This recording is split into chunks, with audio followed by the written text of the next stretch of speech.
প্রতিবন্ধী মেয়ে আমি, আমার দুঃখের সীমানায়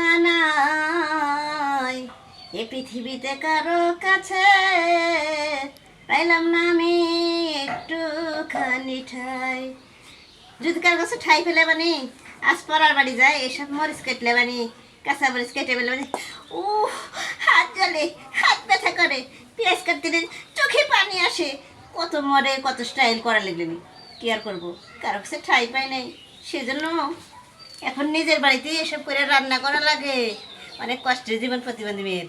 যদি আমার ভিডিও যদি ভালো লাগে, সবাই কিন্তু ফলো দেবেন, লাইক করবেন, শেয়ার করবেন, আমার পাশে থাকবেন। আপনারা আমাকে যেভাবে ভালোবাসা দিতেছেন, এরকম ভালোবাসা পেয়ে আমি যেন একদিন সফল হতে পারি। আমি তো আমাকে কই মাছের জান দিয়ে আমাকে আল্লাহ সৃষ্টি করছে, সেজন্য আমি সব কাজ করতে পারি। এই যে হাত বাঁকা, পা বাঁকা, মাজা বাঁকা, তারপরে সব করে খাই।